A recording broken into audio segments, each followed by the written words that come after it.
name is Paul Cutler, and I am the head of master planning and design here at Urban&Civic. And what that role entails is a variety, it's quite a wide scope, which is great for myself. But the main attribute that I provide is reviewing a whole bunch of design consultants and their work, and reviewing to make sure it meets our standards. And also it enables us to set a benchmark for what actually gets built out in the real world. It also involves discussions with house builders, contractors, and various other entities that actually get things built, not just designed. That image behind me is actually a master plan for a very large site. So that site is at Rugby, and it consists of roughly about 6,000 homes. There's a number of primary schools, one large secondary school, there's some commercial in there, there's also some leisure facilities, some shops and some cafes and things like that. In essence, you're making a town. With the role that I do, there's an element of community design as well. So you're looking at buildings that form little hubs for the people and communities that live there. Another example of that would be some shops or a cafe. We actually commission architects and various designers, like mechanical designers and structural designers, to come along to contribute to make unique, bespoke buildings that serve a particular purpose, but feel like they fit in nicely with the context of the houses. In addition to that, you've got landscaping design as well, and I do think that is the glue that sort of sticks this jigsaw piece together. And using the image behind, you can see where there are clusters of housing and buildings which all look white squares and blobs, and you can see the sort of dark green elements that either big blocks of dark green or they're little strips. You can see some crescent strips running through. They're all pieces of landscaping that sort of allow us to gel things together around the site.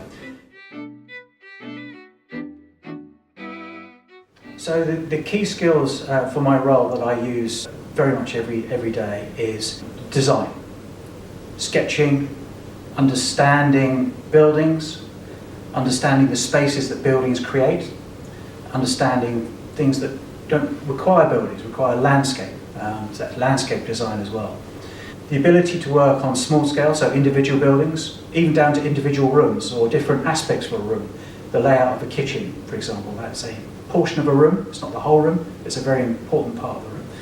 And when you're looking at a large-scale 6,000 home scheme like behind me, how individual components, individual houses, individual buildings, how they stitch together to make a community.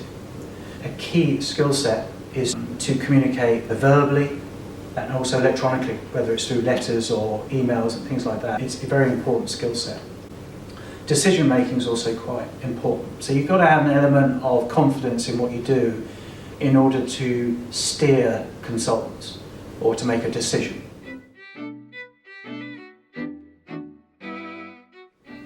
So in terms of salary, when starting off as an architect, you're probably looking about 30 to 40,000, and obviously it's a very regional thing. London will pay you more. It will be a general progression through there. You start off learning the basics, and then you can work your way up to even be a partner of the firm. If you're a partner of a firm, that all depends on how successful you are as a practice. You can earn a lot of money doing that. For what I do now, and looking at the company I was before, and other companies and what friends are doing, and other work colleagues and that, you're looking at anything from 80,000 probably to 120,000 within that range. And that also depends on the size of the company and their portfolio and their profits and all that sort of stuff.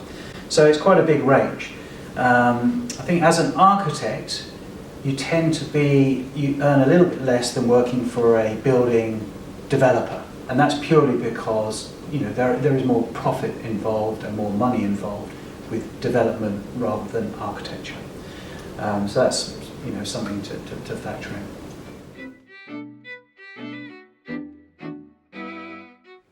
So with regards to work experience, I mean, there is two routes. The university route, and then you have the breaks between undergrad and postgrad, where you need to get work experience. Yes, that forms part of your structure in order to get your license as an architect. And that you can do through most architectural firms, but they need to have a job there for you in order to do that. It's not a given.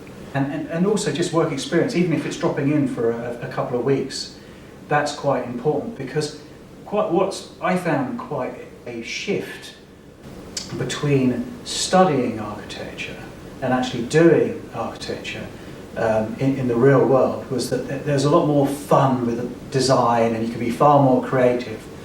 But when you go to an actual practice, when you actually have to get these things built, you have to do things like details. You have to understand how bits and components of buildings are put together, and you have to draw that. You have to detail that, and you have to design that.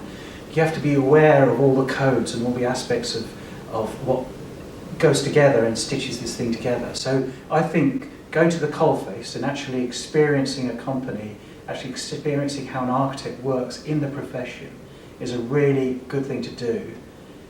And if I was to do it again, I would actually do that before understanding what the job actually is. When you start off, there's very little, but as you get more experience and you get more trust from the firms and you get more working up the steps, and this applies to any career, you start to get the big picture stuff rather than the nitty-gritty details.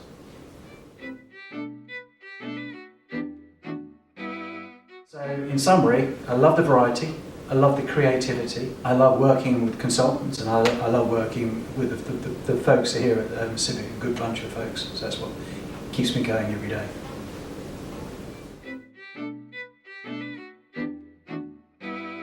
My advice is to follow your heart. Yes, be sensible, but follow your heart.